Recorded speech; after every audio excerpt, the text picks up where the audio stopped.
Hello കൂട്ടുകാരെ, എല്ലാവർക്കും എൻ്റെ ചാനലിലേക്ക് സ്വാഗതം. അപ്പോൾ രാവിലെ തന്നെ മത്തി കിട്ടിയിട്ടോ. അപ്പോൾ ഇന്നിപ്പോൾ മത്തിയൊക്കെ ചാറ് വെക്കാൻ വെച്ചിട്ടാണ്. നിങ്ങൾ വിചാരിക്കുന്നുണ്ടാവും എപ്പോഴും ഇവിടെ മീൻ തന്നെയാണ് അല്ലേ? ഇല്ല കേട്ടോ, കുറച്ച് ദിവസങ്ങളായിരിക്കണം. അപ്പോൾ ഞാൻ എടുക്കുന്ന ദിവസം മീനായിരിക്കും കേട്ടോ. അത് എങ്ങനെയെന്ന് അറിയില്ല, അങ്ങനെ വന്ന് വിടുക കേട്ടോ. അപ്പോൾ കുറച്ച് ദിവസം ആയിരിക്കണം. ഇപ്പോൾ ഞായറാഴ്ച നമ്മൾ സദ്യ കഴിക്കാനാണ് പോയത്. പിന്നെ അതിൻ്റെ മുമ്പത്തെ ദിവസം ഓരോ വെള്ളപ്പയർ ചാറ് അങ്ങനെയൊക്കെ ആയിരുന്നു കേട്ടോ. അപ്പോൾ ഇത് കുറച്ച് ദിവസം കഴിഞ്ഞിട്ടാണ് ഇപ്പോൾ മീൻകാരൻ ഞാൻ വന്നിക്കണത് കേട്ടോ. അപ്പോൾ നമ്മുടെ അങ്കൂസിന് അതിൻ്റെ പഞ്ഞീന്, അതായത് ചെമ്മീൻ എന്നാ പറയുക എൻ്റെ അങ്കൂട്ടോ, അത് പൊരിക്കുക കേട്ടോ. അവനിക്കത് ഭയങ്കര ഇഷ്ടമാണ്. ഉമ്മ നാരങ്ങ ആവി കയറ്റിക്കുക കേട്ടോ, അത് അച്ചാറിടാൻ വേണ്ടിയിട്ടാട്ടോ. ഇപ്പോൾ ഇത് പുൽത്തൈലം കേട്ടോ, അതൊക്കെ ഒന്നിങ്ങനെ ആക്കിയ ഈച്ച ഒക്കെ വരുന്ന ഇത്തിരി നല്ല കുറച്ച് കുറയും. അത് ഈച്ചൻ്റെ ശല്യമൊക്കെ ഈ നമ്മുടെ അടുക്കളൻ്റെ ഭാഗത്ത് ഇങ്ങനെ ഈച്ചയൊക്കെ വരുന്നതൊക്കെ ഒന്ന് നന്നായി കുറഞ്ഞോളും. ഇതിൻ്റെ മണമൊക്കെ കേൾക്കുമ്പോൾ ഈച്ചക്ക് ഇത്തിരി മയക്കൊക്കെ വന്ന് പൊയ്ക്കോളും. അപ്പോൾ അതപ്പോൾ എല്ലാവിടെയും ഒന്ന് വൃത്തിയാക്കുമ്പോൾ അതൊന്ന് തെളിച്ചിട്ട് ഒന്ന് വൃത്തിയാക്കും കേട്ടോ ഞങ്ങൾ. പിന്നെ ഹാളി വന്നപ്പോൾ നമ്മുടെ ഇപ്പക്കുറുമ്പി എന്താണ് നമ്മുടെ ഫൈറ്റർ മാനത്തിയൊക്കെ ആയിട്ട് ഇരിക്കണം കേട്ടോ. ആള് കാർട്ടൂണും കണ്ടിട്ട് കുട്ടികളുടെ ഓരോ ഇതുണ്ടാവുമല്ലോ, അതൊക്കെ കണ്ടിട്ടിരിക്കുക കേട്ടോ. ഇനിയിപ്പോൾ ദോശയിൽ ഞങ്ങൾ ഭക്ഷണം രാവിലത്തെ നാഷ്ട കഴിക്കാൻ വേണ്ടി ഇരിക്കും കേട്ടോ. അപ്പോൾ എനിക്ക് ഈ ഇഡ്ഡലിപ്പൊടി ഉണ്ടല്ലോ, അതിൽ ദോശയിൽ കുറച്ച് ഇഡ്ഡലിപ്പൊടിയൊക്കെ ഇട്ട് കുറച്ച് വെളിച്ചെണ്ണ ഒക്കെ അങ്ങോട്ട് തൂവിയിട്ട് ഇങ്ങനെ തിന്നാൻ ഭയങ്കര ഇഷ്ടം കേട്ടോ. ചെറുപ്പത്തിൽ എൻ്റെ അമ്മ ഇങ്ങനെ ചെയ്തു തരും കേട്ടോ, അതെനിക്ക് ഭയങ്കര ഇഷ്ടമാണ്. അപ്പോൾ ഇന്നപ്പോൾ അത് ചെയ്തിട്ട് തിന്നു കേട്ടോ. പിന്നെ ഉച്ചയ്ക്കായപ്പോൾ നമ്മുടെ കുറുമ്പനിക്ക് ചോറ് കൊടുക്കാൻ വന്നിക്ക് കേട്ടോ. അപ്പോൾ ഇവനിക്ക് ഉച്ചയ്ക്ക് റൂമിലിരിക്കണം എന്നാണ്. ചില സമയത്ത് ഓരോ സ്വഭാവം കേട്ടോ. ചിലപ്പോൾ താഴെ തന്നെ ഇരുന്നാൽ മതി പറയും. അപ്പോൾ അവൻ്റെ എന്താ സ്വഭാവം അതിനനുസരിച്ച് നമ്മൾ കൊടുക്കാൻ നോക്കും. ഇല്ലെങ്കിൽ അപ്പോൾ വാശിയായി കരച്ചിലായി അങ്ങനെയൊക്കെ ആവും കേട്ടോ. അപ്പോൾ അവൻ്റെ ഇഷ്ടത്തിനനുസരിച്ച് കൊടുത്താൽ, ഇതിപ്പോൾ വേഗം വേഗം വാരി കൊടുക്കണം, വേഗം വേഗം ആളുടെ വായിൽ നിന്ന് കഴിയണത് എന്താണെന്ന് വെച്ചാൽ ആൾക്ക് ഏറ്റവും ഇഷ്ടപ്പെട്ട വിഭവം എന്നിട്ടോ മീനുണ്ടെങ്കിൽ ആൾ വേറെ ഒന്നും പറയില്ല, ഉണ്ടാതെ കഴിച്ചോളും. ഭയങ്കര ഇഷ്ടം കേട്ടോ മീൻ. അപ്പോൾ മത്തിയും കൂടിയാണല്ലോ, അപ്പോൾ മത്തിയൊക്കെ ഇവിടെ ഭയങ്കര ഇഷ്ടം കേട്ടോ. ഇവിടെ അല്ലൂസിന് കുറച്ച് മീനിനോടൊക്കെ കുറച്ച് താല്പര്യം കുറവാട്ടോ. ചെറുപ്പത്തിൽ നന്നായി കഴിക്കുമായിരുന്നു. ഇപ്പോൾ വലുതായപ്പോൾ അത്രക്ക് താല്പര്യമില്ല. അപ്പം ചിക്കനിലാണ് പെട്ടിക്കണം.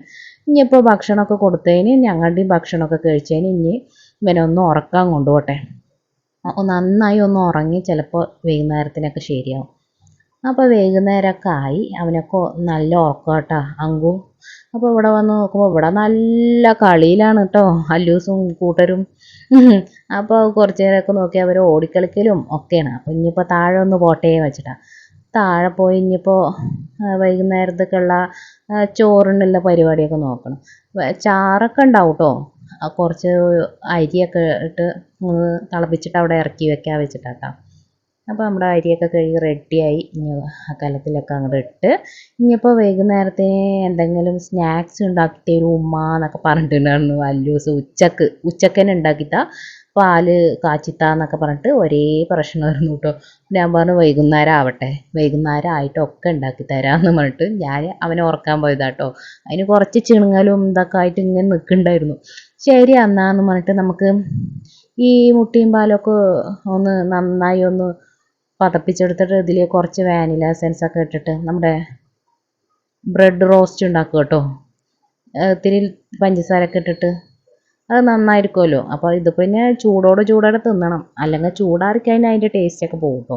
അപ്പോൾ ഇതൊക്കെ കുറച്ച് ഉണ്ടാക്കുമ്പോൾ തന്നെ എല്ലാവർക്കും ഇങ്ങോട്ട് കൊടുക്കണം എന്നാണ് മനസ്സിൽ വിചാരിക്കുന്നത് കേട്ടോ.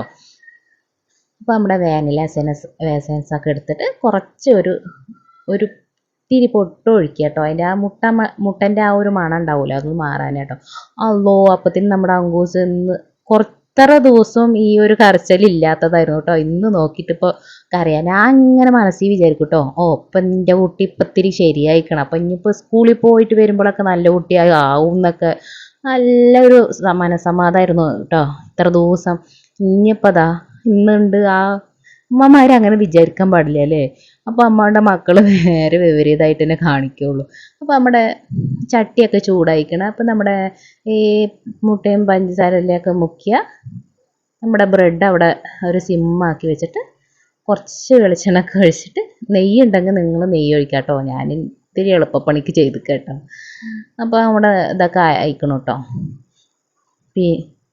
പിന്നെ ഞാൻ മെല്ലെ വെളിയിൽ വന്ന് നോക്കുമ്പോൾ ഇവിടെ നല്ല കളിയാട്ടോ കുട്ടികൾ.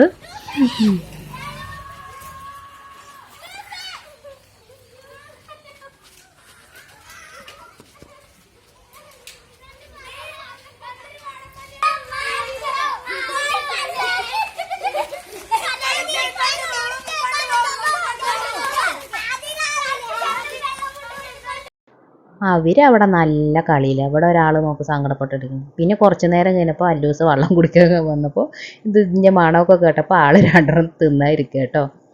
ഇവിടെ ഇതൊക്കെ ഉണ്ടാക്കണ്ട, ഇതിന് രണ്ടിനും ഇതൊന്നും വേണ്ട കേട്ടോ. കുറച്ച് മിച്ചറും എടുത്ത് ഫോൺ നോക്കിയിരുന്നാൽ രണ്ടിനും ഇതൊന്നും വേണ്ട. അങ്ങനത്തെ കാര്യങ്ങളൊന്നും വേണ്ട അവർക്ക്. അവരതിൻ്റെ കാര്യങ്ങളോട് ഇങ്ങനെ നടന്നോളൂ. അതിൻ്റെ ഇടയിൽ നമ്മുടെ അങ്കൂസിൻ്റെ സ്വഭാവമൊക്കെ ശരിയായിട്ടോ. പിന്നെ നമ്മുടെ അമ്മ അച്ചാറൊക്കെ ഇട്ട് വെച്ചിട്ടുണ്ടായിരുന്നു കേട്ടോ ഇടയിൽ. പിന്നെ നമ്മുടെ ഞാനും ഉമ്മയും എല്ലാവരും കഴിച്ചതിനും ഇനി ഇക്കാൻ്റെ ആയിരുന്നു ചുട്ടുകൊണ്ട് വെക്കണമായിരുന്നു. അപ്പോൾ ആയപ്പോൾ ഇക്കാനെ വിളിച്ചപ്പോൾ വേഗം വന്നിട്ട് തിന്ന് കേട്ടോ. അപ്പോൾ എങ്ങനെയുണ്ട്? അപ്പം ഇത് നീ അന്നുണ്ടാക്കിയതല്ലേ എന്നൊക്കെ ഉണ്ട്. ഭയങ്കര ചൂട്, എൻ്റെ കൈയൊക്കെ പൊള്ളണ് എന്നൊക്കെ കൊണ്ട് പറയട്ടോ. പിന്നെ ഈ ആശാൻ്റെ ഈ കളിയൊക്കെ കഴിഞ്ഞ് പള്ളിയിലൊക്കെ പോയി വന്ന് ഇവിടെ ഈ മുഖം എന്താ ഇങ്ങനെ കടുന്നൽ കുത്തിയിരിക്കുന്ന രൂപത്തിൽ എന്നറിഞ്ഞോ? നമ്മുടെ ആശാൻ വരുമ്പോഴത്തേനും നമ്മുടെ അങ്കുവിൻ്റെ പഠിത്തമൊക്കെ കഴിഞ്ഞ് അവൻ ഫോൺ നോണ്ടിയിരിക്കുക കേട്ടോ. അപ്പോൾ ആശാനക്ക് ഭയങ്കര സങ്കടം കേട്ടോ. ഭയങ്കര സങ്കടത്തിലായിട്ട് ഇങ്ങനെ ഇരിക്കുക കേട്ടോ. അപ്പോൾ ഈ ഞാൻ പറയുന്നത് അങ്കുവിൻ്റെ ഫോണ് കാണണ്ട, അങ്ങോട്ട് കുറച്ച് അങ്ങോട്ട് വെക്ക്, അവൻ പഠിച്ചേട്ടേന്ന്. അവനെങ്കാട്ടി വാശിക്കാരനാണ് ഇവൻ ഫോൺ നോണ്ടിയിട്ടേ ഇരിക്കുക കേട്ടോ. കുറേ പറഞ്ഞിട്ടും കേൾക്കാതെ ഇങ്ങനെ ഇരിക്കുക അവന്. അങ്ങനെ നോണ്ടിയിട്ടേ ഇരിക്കുകയാണ്. പിന്നെ നമ്മുടെ അല്ലൂസ് കണ്ടോ, ഇനിയും ആൾക്ക് ഭയങ്കര സങ്കടം കേട്ടോ, ദേഷ്യമോ എന്തൊക്കെയായി ഇരിക്കുന്നു കേട്ടോ. അപ്പോൾ ഇതൊക്കെ ഇത്രയൊക്കെ ഉള്ളൂ കേട്ടോ. അപ്പോൾ ഇനി കാണുമ്പോഴേക്കും ചാച്ചാ.